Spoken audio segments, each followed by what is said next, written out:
This is Toledo Symphony Lab, a behind-the-scenes look at the world of classical music from WGTE Public Media and your Toledo Symphony. I'm Brad Cresswell. Joining me today are the Toledo Symphony's artistic administrator and principal second violin, Merwin Sue. We also have the marketing director, Felicia Canny, back in the studio with us. And our special guest today is Keith McWaters, who is a Toledo Symphony percussionist and also the orchestra manager. Did I get that right, Keith, your titles? You wasn't listening. Sorry, I'm a drummer. Well, that's okay. That's okay. You remind me of a story of when I was in high school in the jazz band. Although this is a trombonist, not a percussionist, but we had rehearsal. We could not find the trombonist anywhere, and eventually the teacher found him asleep in one of the great big closet areas where they kept the tubas. Evidently, he was snoozing, thinking he would wake up in time for rehearsal, but he didn't. Have you ever had an experience like that, Keith? I haven't had anyone sleep through a rehearsal. I meant you yourself. Oh, me personally. Did I ever go to sleep in a closet and miss something? No, not that I'm aware of. Of course, I was sleeping. Music in your professional life, yeah. No, I haven't missed anything like that. Yeah. I've gotten to jobs without my sticks or without, some gear that I would need, but that's about as bad as it's going. But as a percussionist, you can just use your hands, right? And just hit on whatever's available. You would think so?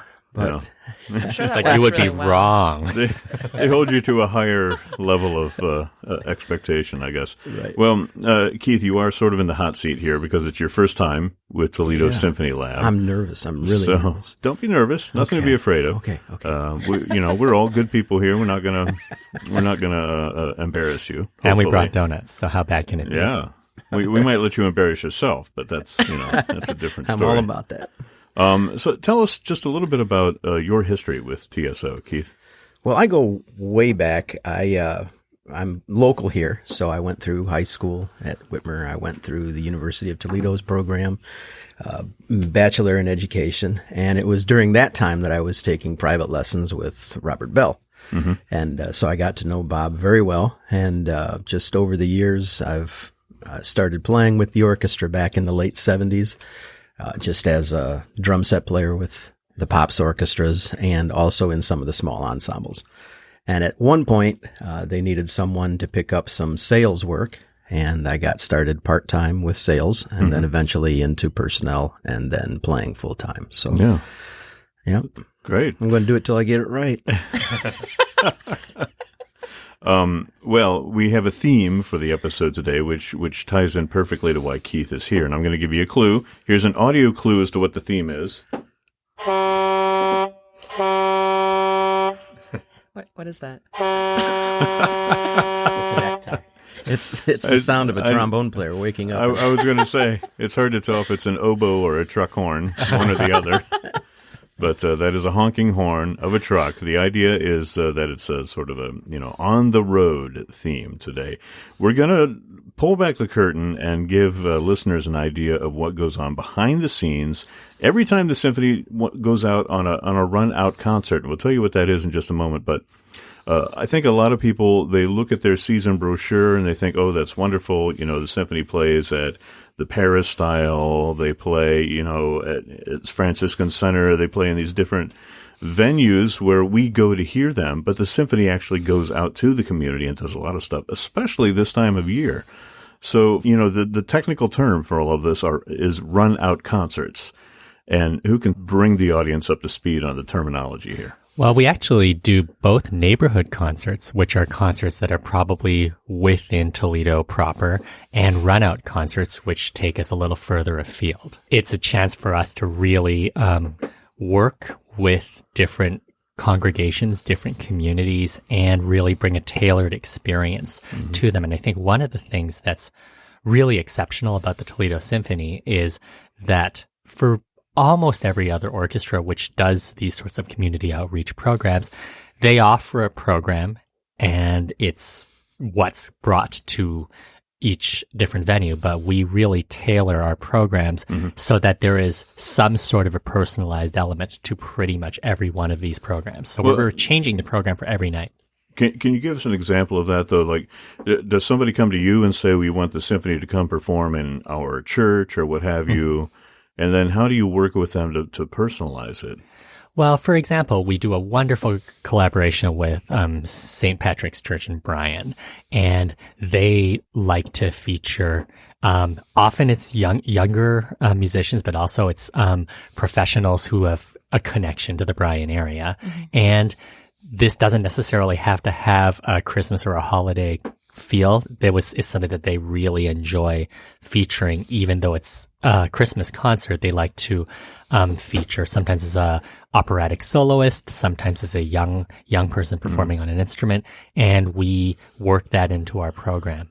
Somebody that they know, that they're familiar with, Absolutely, comes in and does the solo, takes the solo spotlight, Absolutely, as it were. yeah. Now, Felicia, you were telling me you've gone to many of these concerts. You've been here yes. for 5 years with the symphony now. I might be sort of a groupie to the TSO. Well, tell us a little bit about your experience with the runouts. I used to manage the runout concerts and help coordinate some of the various odds and ends of the concert experience. And I remember, like Merwin said, each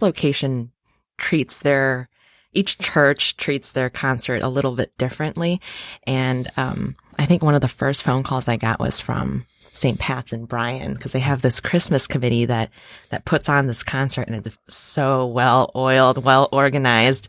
And she was telling me about an audition that they put on each September to get the artists for the concerts.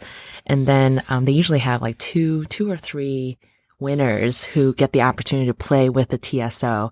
And then we just work with them to select pieces that work in their keys or their ranges if they're soloist singers. We also have instrumentalists. And that's just how that one location treats that concert. But all the other locations in different communities, that's how we tailor and make it more custom, more really community focused, so that people are just like drawn in flocks to the church. And it's really cool. It's really neat to see. A win-win situation. Yeah. I've been to a few of them, and it seems like they're always like just packed to the gills. You know, that people show up. Well, let's talk about what goes into making those happen. And on the surface, it may seem that it runs very smoothly and that people just show up and play, but it's a little bit more complicated than that, I would imagine. And Keith, you as the orchestra manager, I would think you could speak to that a little bit. Can you tell us a little bit about what goes on behind the scenes? Absolutely. And the point that you make, that it looks seamless and smooth on the outside, is just a testament to the production crew, because every single one of these venues is not a concert venue. Well, occasionally we just recently played at the Peristyle, and we'll do some things at the Stranahan, but typically the regional and neighborhood concerts are at churches or high school auditoriums, and not necessarily set up to have an orchestra on stage. So the crew will get there. Sometimes they'll go out weeks in advance just to scope out what it is that they're going to need to do to make us fit. And it involves moving furniture. And, you know, a lot of times the church will have, obviously things that you do, furniture that you have in place to that do not move. Some of it doesn't move. You're right. So there are a lot of times where the conductor will be standing like at the altar and conducting over the altar, and the orchestra is sprinkled around the church. What you don't see, even if you're at a particular venue, what you don't see is the different levels of risers and chair blocks, so that people sit and can walk squarely and evenly. So the truck will bring in special chairs, special risers made for that venue. Some of them triangle shaped, some of them square, some of them round. It's funny how they just all fit into place. So do you have all of these components, and then you choose from them according to what you think the venue needs? Is that how it works? Or do you have to go custom build something for a particular space? Yes, you do have to custom build. And what's nice is a lot of our venues are repeat. So we simply know that this particular triangle goes into St. Joe's in Sylvania. And those things are all on the truck at the beginning of the run. And then you'll get on site and you'll realize something doesn't fit quite right. So they will then make something and bring it in and get us all set up. And then you run the electricity and the stand lights and all the other stuff that has to happen to make it look like a concert hall. How much time are we talking about investing in just getting ready for the concert? This is before, the first note sounds. 4 hours. Yeah. Typically okay. 4 Setting hours. up. Yep. at the venue, and then you have to stay and strike the whole thing afterward, right? That's indeed right. It has to be on the truck for the next venue the next day. Yeah. You don't make the orchestra stay until you're done. No, No. everybody help. Nope, that would be. They all run out. delightful. Oh, look at the time. Got to run. Yep. But this is not like a union gig where you have to have certain card-carrying members move the furniture for you, is it? No, each of these venues, aside from some of the ones I just mentioned, but the churches and the high school auditoriums, no, that's, and what's nice is the presenter will more often than not provide 4 or 6 helpers to begin and to help us tear down. Yeah. Because you have to remember we're tearing down at 11 o'clock and we have to then be at the next venue in 12 hours to start loading in for the next. So Yeah. it's a quick turnaround on each of these. We do a different venue every night. You're not getting a lot of sleep this time of year. Trombone players do. They, Especially when it's rehearsal time. right. They just right. tacit the They whole time. they hang out in the closet. That's not true. I should strike that because trombone edit players, yeah, they. But no, the production crew doesn't sleep a lot. You're right. And Yeah. Well, without naming specific names, can you tell us, like, let's say, what was the most challenging run out for you? Does anything stick out in your mind as like particularly difficult to mount? Well, I don't necessarily, like you say, you don't want to get specific. There are some venues that are. Or just make up a name. You don't have to say, what it was. Well, if I Jingle just- Bell Church. Jingle Bell Church. St. Jingle Bell. There is. That's the one. There it is. Oh gosh, now I want to play. Sleigh Every Ride. time you walk through the door, they play little jingle bells for you. Perfect.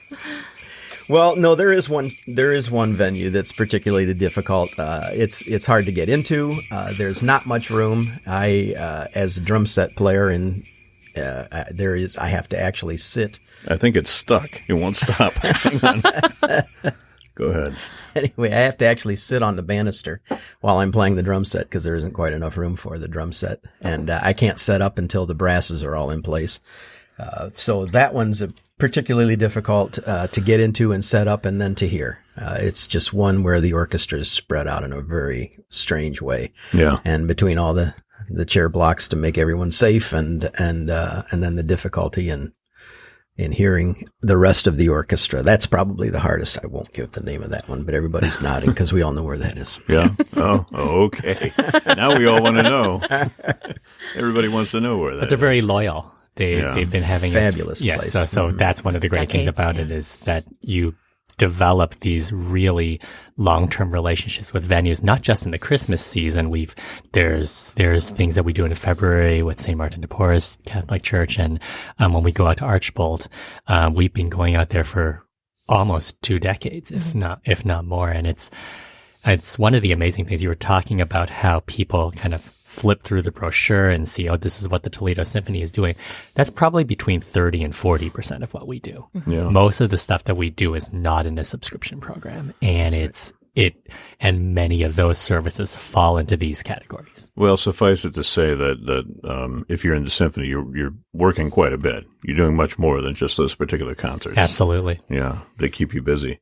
Speaking of which, they keep a lot of you busy not only in a musician capacity, but also in an administrative capacity. Merwin, I always introduce you as principal second violin and the artistic administrator. Keith, you're a percussionist. You're also the orchestra manager. Can you tell us a little bit about how this works? Because there are a lot of people who play in the symphony who are also working behind the scenes. Well, I think it used to be extremely rare. The idea of kind of like silos almost between management, administration, musicians, that used to be something that was, and it's still the industry standard in orchestras, but I think those boundaries are starting to be a little bit more permeable. But I think part of and this is not something I can necessarily speak to firsthand, but there is a institutional history with the Toledo Symphony Orchestra where the people, and I, again, speaking primarily to Bob Bell, somebody who was involved in every facet of the organization, both as a musician and then library management, working up all the way to president and CEO. I think that institutional history made our orchestras kind of different, and not seeing these boundaries as something that needed to be, stone walls, that there's a lot of knowledge that people can bring from either side. And it also, on a purely practical level, it also helps musicians who are not the highest paid of professionals, to be able to earn additional income in a way that helps us, have a comfortable living here. You were very diplomatic in how you It's Canadian upbringing. how you brought that out. Do we bring up your Canadian? Every single It's a quota. episode. We have a quota. Okay. Canadian I didn't know content in CBC, right? Now, Keith, you're not from Canada, right? I am not. Where are you from originally? I was born just outside Chicago, but I'm really from Oh, okay. Toledo. I lived in Chicago for like 6 weeks. Oh, really? Yeah. Oh, I was born memories. in Joliet. You know where Joliet Oh, is, sure. right? Yep. Yeah, that's close to Chicago. Yes, it is. So we were like, little baby neighbors back in the day. Do you have anything you want to add to what Maruma was talking about vis-a-vis the two hats that a lot of musicians wear? It's remarkably effective, because as orchestra manager, I would typically hear, what might go wrong, complaints, if something should happen. As orchestra manager, sitting behind a desk and simply sending an orchestra out to do something, the learning curve or the hearing curve would be delayed significantly. And when things like that are delayed, they only get worse until management hears about them. Right. Management's there in the trenches. So there's a bunch of us there. So if the meal didn't work out so good, we know it. And if Because you were there. I was there, and I went hungry as well. But no, those kinds of things, just simply being in the trenches with the orchestra helps keep me in touch with what's going on out there and what we're doing. And that's been very helpful to me. So. Well, and I think it helps the orchestra run more smoothly, and it helps with morale as well, for folks to feel connected. I think that so. way. I think Yeah. so. Now, people may not know exactly what an orchestra manager does. Can you tell us what that job description would be? Mostly it's personnel, and it's also production. Kind of just keep an eye on production, although the team does very well. Most of it is personnel. It's just getting the right players in the right places at the right time. It's arranging for, when you're talking about the run out concerts, it's arranging for the buses to take the orchestra. It's arranging for the meals. It's arranging the different players. Another thing that a lot of folks probably consider or don't consider is that when you see the orchestra on stage, it isn't always the same players. So that has to be juggled. But really that's it. It's just making sure that all the pieces are in place from one concert to Is the next. there like a rotation then for the orchestra? How does that work if it's not all the same players? There is a rotation. This time of year, there's a rotation in the string section. And that comes partly from the fact that these venues are smaller, so we don't need all of our string players on any given concert. And it also comes from just trying to take care of the players, because the stringed instruments play every note. The brasses can catch a break now and again, and percussion wins, but for the most percussion part, are off sleeping in the closet anyway. Yeah. Or the trombone players. the trombone players. But it's there is some rotation, but more than that, it's also the different pieces call for different instrumentation. So depending on what piece you're playing, you may need this person or not. So you have to kind of look at it as far as pacing as well, and Yes. who needs a break here and there, and that Yes. sort of thing. Yep. Seems like a lot of organization involved. A ton, and you have to be way out in front of it, because things are going to go wrong. I mean, anytime you take a band on the road, things are going to go wrong. So if you want to have time for the things that you can't avoid going wrong, then you try to guess at what's going to go wrong before it does, and have it all squared away. Well, last week on this podcast, we did a lot of listening to stories being told about how things went wrong with the Nutcracker. And I know, Merwin, you weren't here, but it was pretty funny talking about, I should mention, no mouses were harmed, no mice, no mouses. We understood you. My third grade English. No mice were harmed in the endeavor that we were talking about. But, a mouse fell into the pit and destroyed a viola during Nutcracker. So that's like on the scale of things that can go wrong in a performance. That's pretty far up there.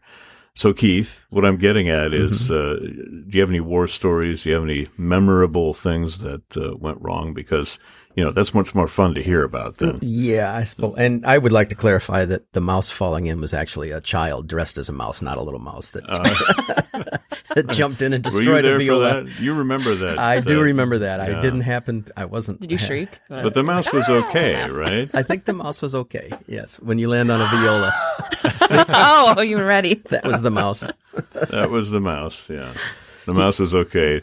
Her fall was broken by the viola. Right. Yeah. And the viola was broken by her fall. So It's mutual. Yep. So let's see if you can top that. Boy, I can't. I mean, I have stories of people who get to the venue without their instrument, or I had one fellow back over their Without instrument. their instrument? Yes. Felicia's doing an air trombone. No, he didn't forget his instrument. He only forgot part of his He instrument. was sleeping in the closet. No, he was awake. That's an interesting one though, because we were out of town and the trombone player had his case and his instrument, but he didn't have his slide. And the trombone doesn't work without a slide. Where was the slide? We're, I think, maybe at home and practicing, and yeah. I don't know. I mean, that's what he said. He Just was left it practicing. out, yeah. Right. But so what we did was, But we're not naming any names. no, we're not. No. But it wasn't Charles and it wasn't Dan. So it was interesting that the band director from the local city was at the show and saw the flurry of activity and wondered if he could help. And we said, "Do you have a trombone?" And he got us a trombone, and we played the concert unscathed. But it's a pretty good story. And I have a clarinet player who backed over his clarinets, getting ready to leave for the job. And Oh no, who was those that? little things. We can just. While we're not naming names. No, just kidding. Just kidding. He's not with the orchestra anymore. Oh, well, then you definitely can name his name. Yeah. It might have been Don, but How do you back over your clarinet? How Do you awful. like just sit up? Like, wait, back over with what? Like a His car. vehicle? Oh, I thought you just meant like sitting on it. Like just scoot his back in the tricycle. chair. His tricycle. Ran over my clarinet. It's believable. Yeah, so the clarinet didn't survive, I take it. no. Yeah, The Lord works in mysterious ways. that's rough. Rough. Well, I think you did pretty well with your war stories there, competing with the mouse. You have one, Felicia? I wasn't really a part of this war story, but I've heard lots of accounts of this happening.